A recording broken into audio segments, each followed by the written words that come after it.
Get right into the mid-century and secession. This is another sort of micro lecture, if you will. Uh, for Texans in the 1840s, there was a reason for confidence and optimism. The United States had annexed the state of Texas. A former diplomat named James Pinckney Henderson was governor of the state of Texas. Sam Houston was one of the two senators for the state of Texas. A guy named Thomas Rusk was the other one. Texas partook in a whole new sense of national pride as well. They were part of an expansion that took the United States to the Pacific Ocean, and gold was flooding into the nation's economy courtesy of the California gold rush, and swelled the nation's monetary supply. But there were some pitfalls as well, some new issues that were taking hold in the United States. Many people in the northern United States wanted the federal government to abolish slavery, plain and simple, and abolish the slave trade in Washington, D.C., while most Southerners demanded the passage of a stronger set of what are called fugitive slave laws that would permit slave owners to retrieve runaway slaves who had fled to the north. The issues that were created by the war with Mexico were visible almost immediately. Was slavery going to exist in the new territories that were gained from Mexico? This area on the map here referred to as the Mexican Cession. So would slavery be part of that new territory? Southerners said, absolutely, of course it's going to be part of the expansion. The expansion of California following the gold rush led to the question of, should California join the United States, and when it does, should it join the Union as a free or a slave state? Also connected was the question of precisely what are the borders of the state of Texas. Was the Rio Grande the westernmost point? Should New Mexico actually be part of the state of Texas? In January of 1850, Henry Clay of Kentucky proposed a massive omnibus bill with an idea in the state. He proposes this in the Senate with the idea of, we're going to create this multi-tiered bill that will resolve all of the questions all at once.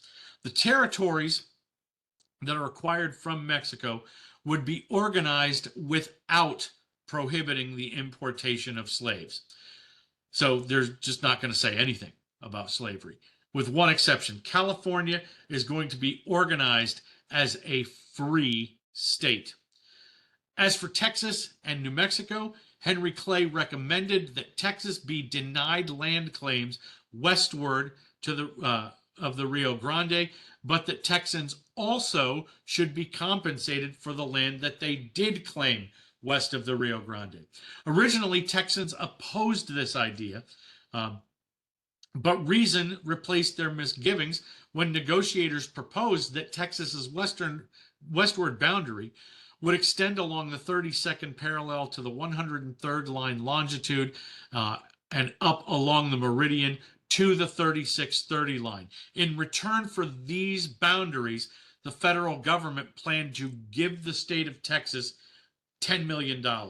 The state looked at this, the state of Texas looked at this as an opportunity to get money that would finally erase all of the public debt incurred during the Republic years.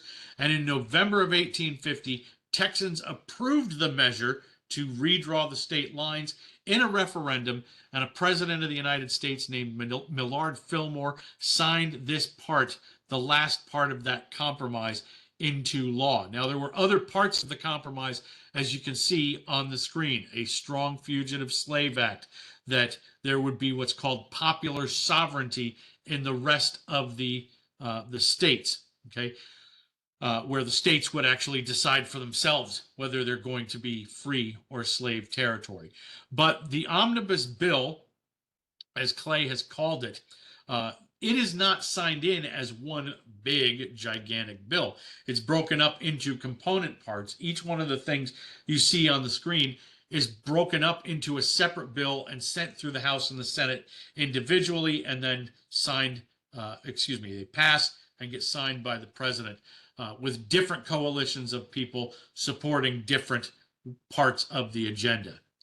Now, I should have mentioned this here, the benefits of the infusion of cash. Um, they're going to allow Texas to repay all of their debt. And you can see what Texas, quote, loses in all of this. They lose all of this land in present day New Mexico and all the way up into Colorado and Wyoming. But they establish the borders that we have today, they establish a series of rational borders in return for that $10 million.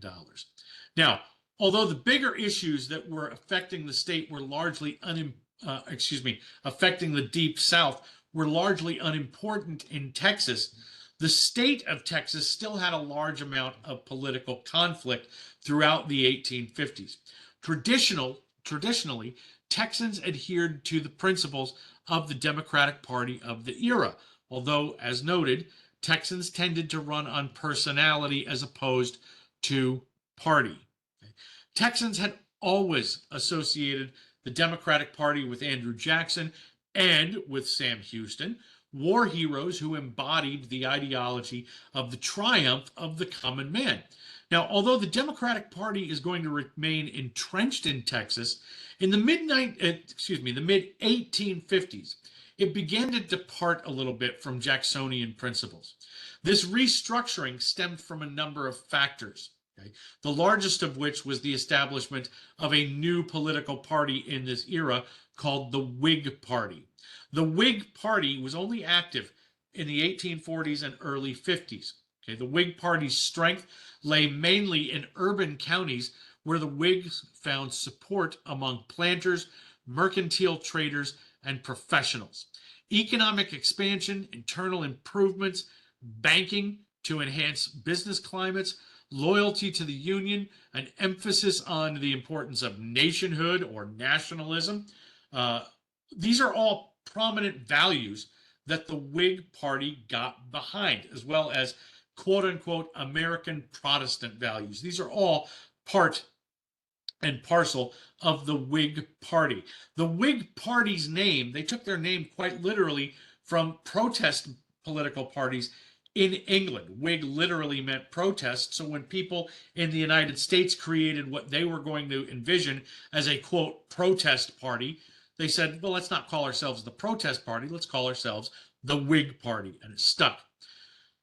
Now, although they were successful in local elections, doing pretty well in 1848 and 1852, the Whig Party was hindered by the stand the National Party took against annexation and the war with Mexico. They were undercut by President Zachary Taylor and then Millard Fillmore's hostility to the land claims of Texas. Both of them were looked at as people who should have been favorable to Texas, but they, as Whigs, said, nope, we don't believe Texas should own all of this land. So they were looked at as kind of traitors to what Texas ideology was. Now, a second factor that caused Texans to depart from the Democratic Party was the appearance of an upstart political party called the Know Nothing Party. Like the National American Party, to which it belonged, the Texas Know Nothings drew their backing from a group of people who were virulently nativist, they were virulently anti-Catholic, they hated the Democratic Party, they hated Unionists, and they hated other nationalists. So there's a very odd circumstance where the Know Nothings are nationalists, but they say it's only our brand of nationalism that counts. Everybody else's brand of nationalism is unacceptable.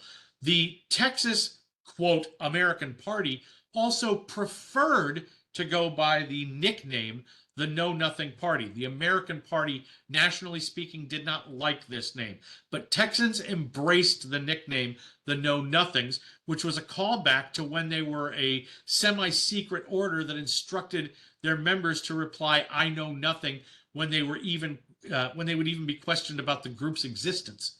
Okay.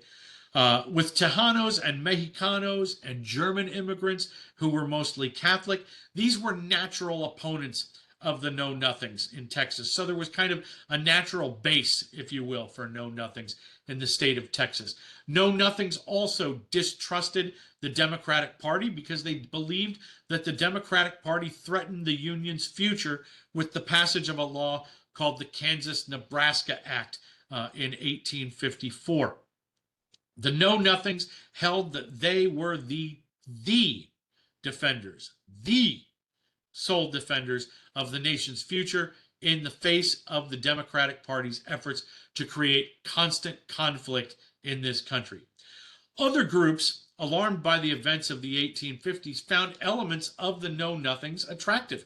A lot of people in commercial centers east of Texas, or in the east parts of Texas, switched over as they believed that partisan rivalries would hurt economic growth. Know Nothings also supported state banks and federal subsidies for internal improvements. So they appealed to planters, to lawyers, to merchants, and finally others sympathized with a lot of Know Nothing sentiments and without actually even joining the party.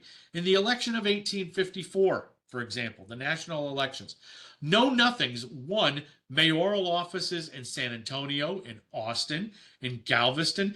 Even Sam Houston, who was concerned about the possible breakup of the Union, endorsed some of their beliefs in 1854 and then in the off-year elections of 1855. But the Know Nothings proved to be temporary. For the issue of the future of slavery wound up dividing the Know Nothings, just like it did the Whig Party, just like it did the Democratic Party. The Know Nothings had this meteoric rise, a very sharp, quick rise to the top, but by the election of 1856, they're soundly defeated and basically never heard from again. A third factor in splintering the Democratic Party is the increased influence of the Lower South on Texas culture, and that's where this next slide comes into play.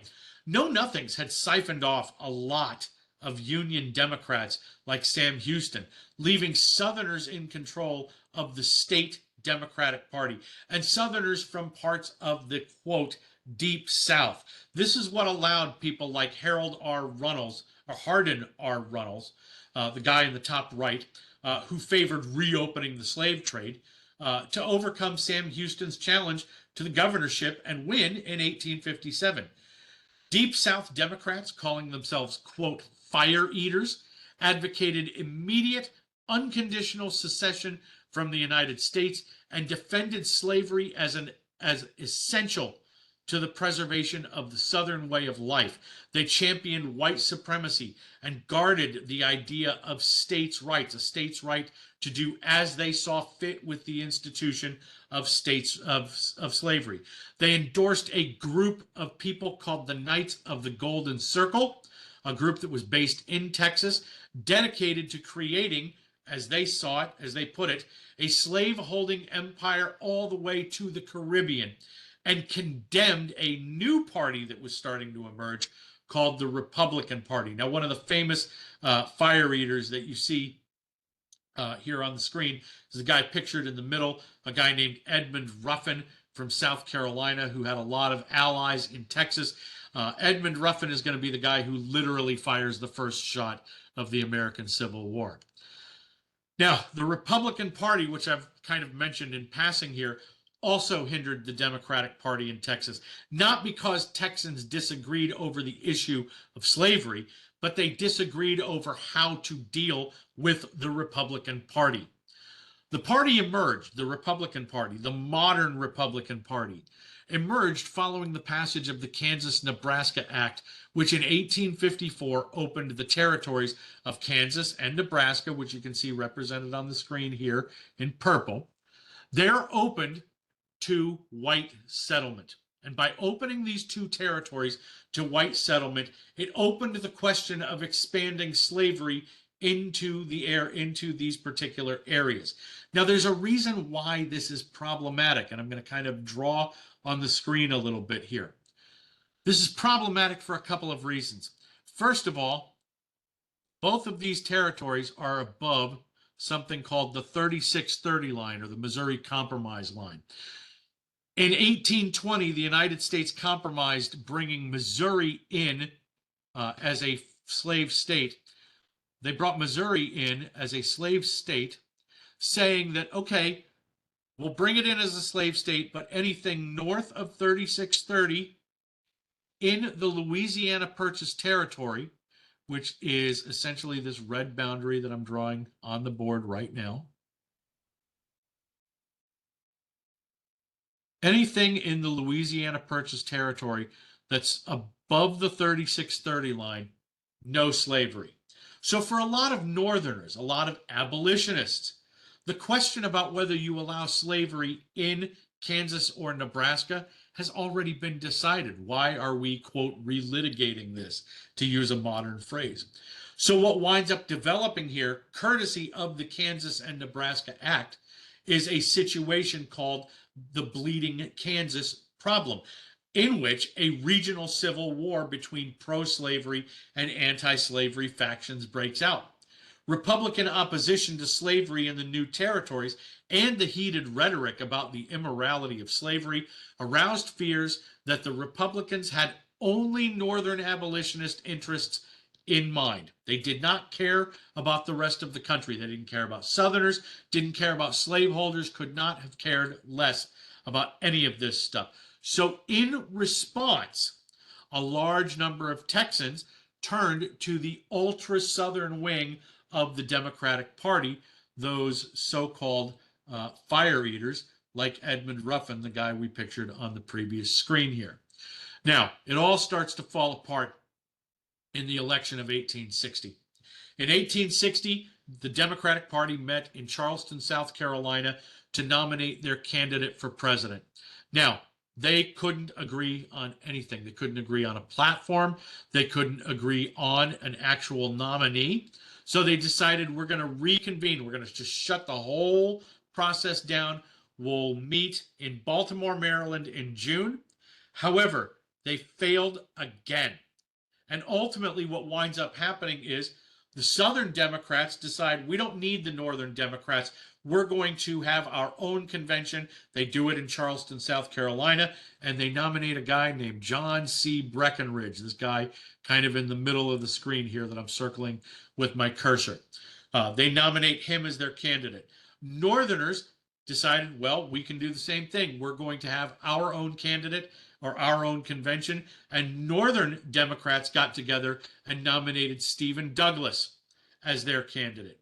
Believing this split was, quote, the end, a group of border Democrats, border states that were controlled by Democrats, Whigs, and Know-Nothings got together and called themselves, quote, the Constitutional Union Party, and they nominated this guy at the bottom of the screen, a guy named John Bell.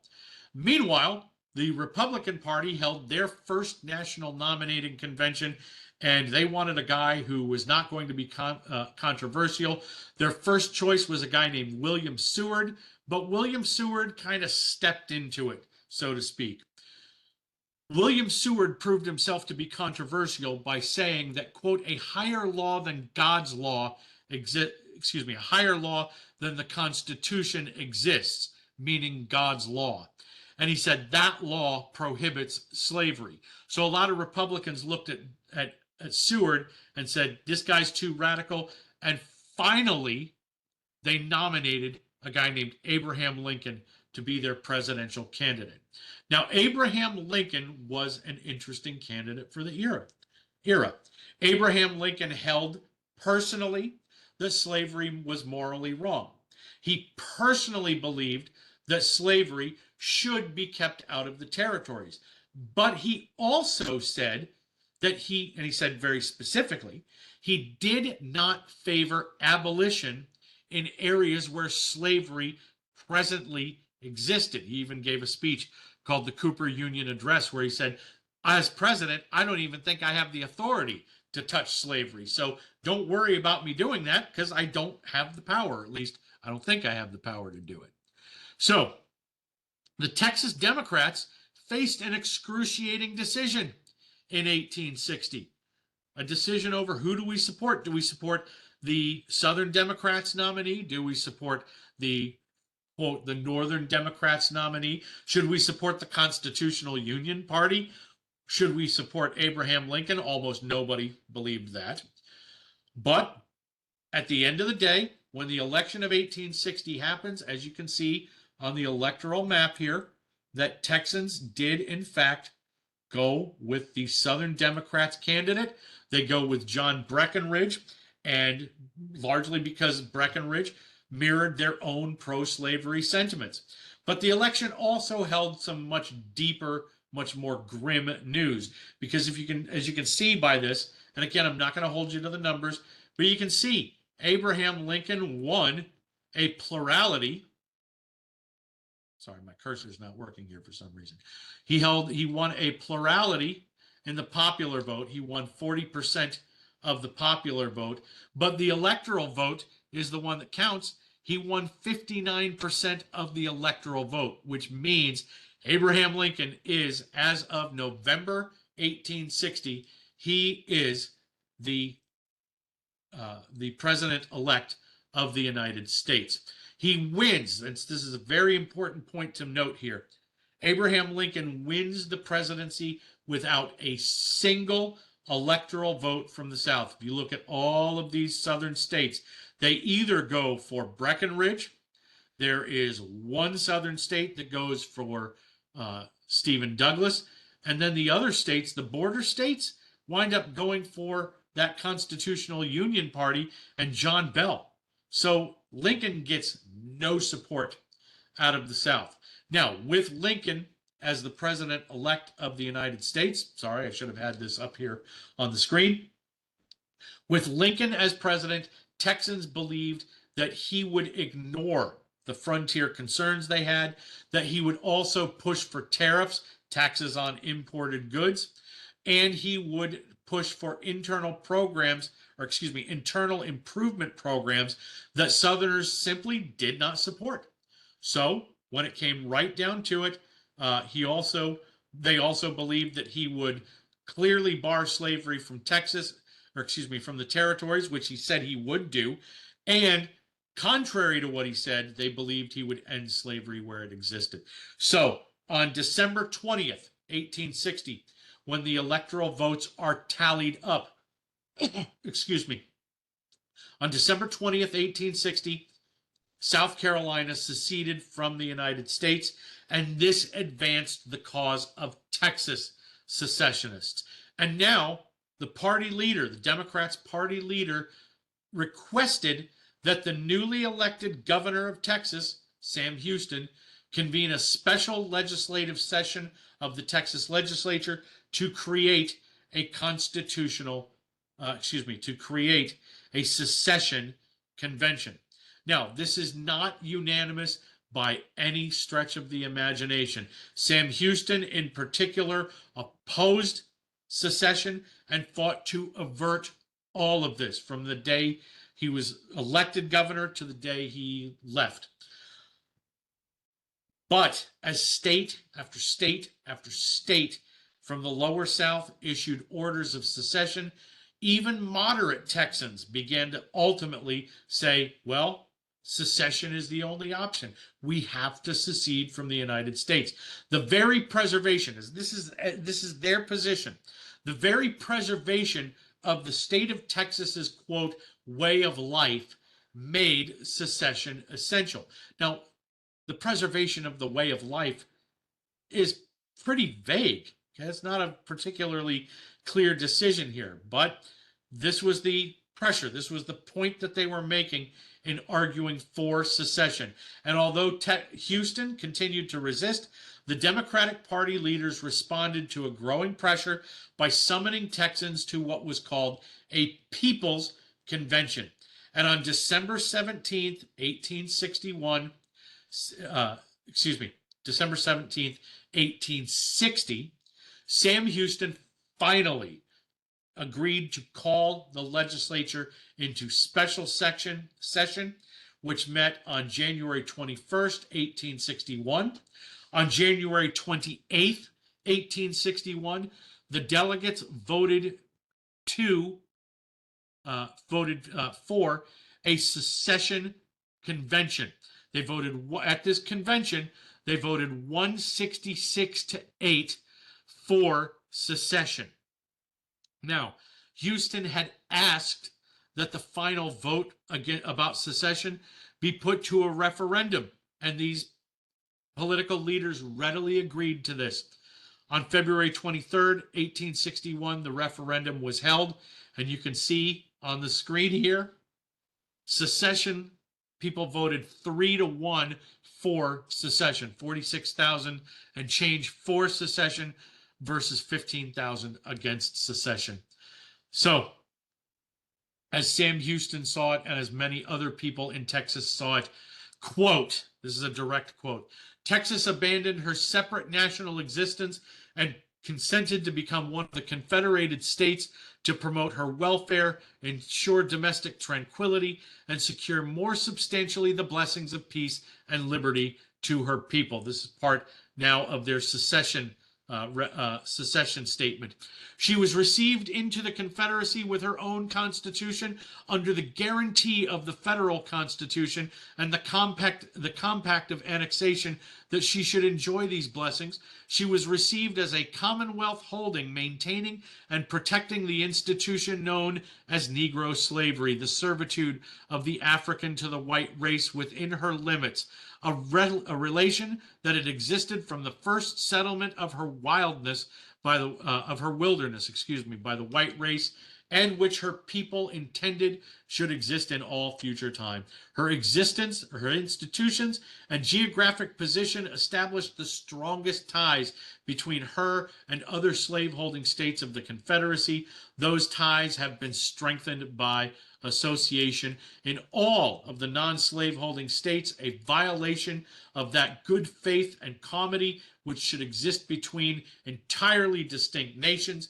The people have formed themselves into a great sectional party, now strong enough in numbers to control the affairs of each of those states, based upon the unnatural feeling of hostility to these southern states. So they're referring here to the rest of the United States, that the rest of the states have become hostile to places like Texas and the rest of the South.